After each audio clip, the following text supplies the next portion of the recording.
Hola. Hoy vamos a hablar de lo que hemos hecho, about what we've done. ¿Qué has hecho? What have you done? Vamos a hablar del tenso presente perfecto. So today, we're going to learn about how to form and a bit about how to use the present perfect tense in español. So, ¿qué es el presente perfecto? We have it in English as well.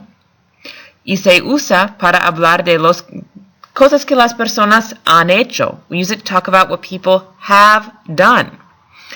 Just like in English, it's a compound tense. In English, you would say, I have completed my homework. Have completed. Present perfect. Compound tense. It's a compound tense in Spanish as well. And it's formed, se forma, con el presente del verbo irregular haber. So it's formed with the present tense of the irregular verb haber. In the past participle, in other words, the ed form, el participio pasado, of a second verb, del segundo verbo. También hay muchos participios pasados irregulares en inglés. There are lots of irregular present participles past participles in English. For example, we don't say I have eated. We say I have eaten. We don't say I have writed. We say I have written. We don't say I have goed. We say I have gone. We don't say I have hurted. We say I have hurt. And in addition, we don't say I have breaked or broked. We say I have broken. So those are just a few examples of some of the irregular past participles that you will see in English, where we just don't add that regular ed like we do for a lot of other words. The first thing you need to be able to do in order to form this correctly is to conjugate the verb haber and el presente. These forms are only used to make the present perfect tense. You don't use them to talk about ownership like you'd use the verb tener at all.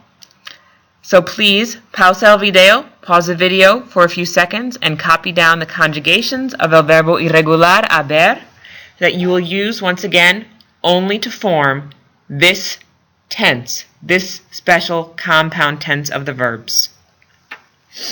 Once you're ready, move on to the next step.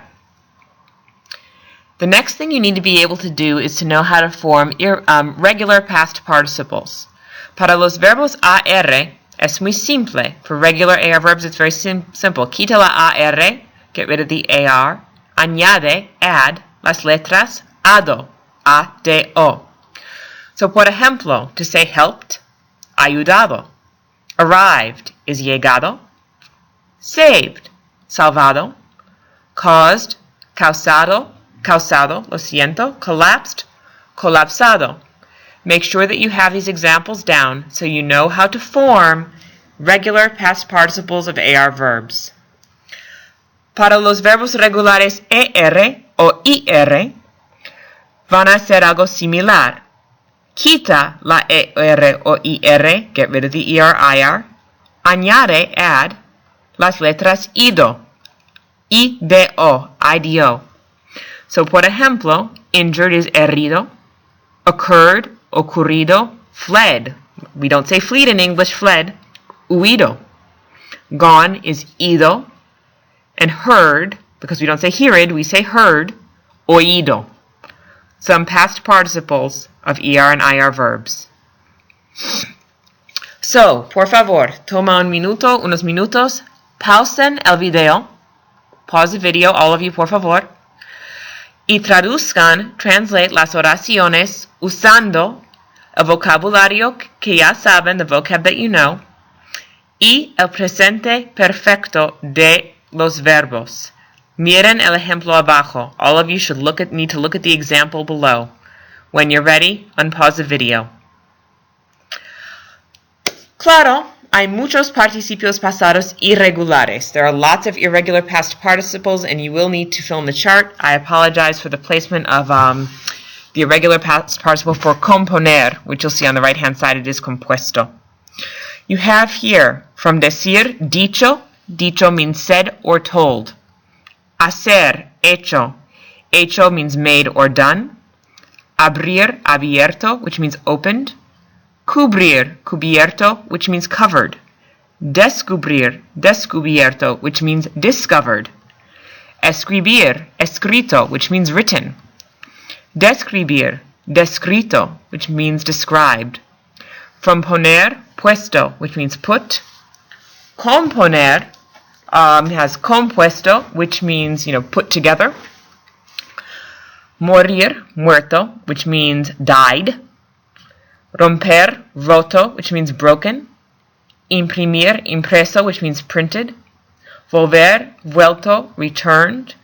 Devolver, devuelto, returned as well. Remember, volver deals with people returning or animals. Devolver deals with someone returning an object or item to another individual or to a place. Otra vez, por favor. Ustedes van a pausar el video y van a mirar las instrucciones, mirar el ejemplo, y ustedes van a traducir las oraciones del inglés al español. Cuando estén listos, when you're ready, por favor, quiero que miren la última diapositiva. Watch the last slide when you're all set. Finalmente, since we're dealing with lots of reflexive verbs here, the present perfect with reflexive verbs, el pronombre reflexivo siempre está enfrente de haber. It's a separate word. If you look at the examples here, the cars have crashed. Se han chocado los carros. We have hurt ourselves. Nos hemos lastimado or nos hemos herido. I have broken my ankle. Me he roto el tobillo. And there are a few separate questions in your packet, not on the presentation, but in your packet, that you will need to complete translating things along these lines. Gracias por escuchar. If you have questions, please email me or bring them tomorrow to class. Buenas noches.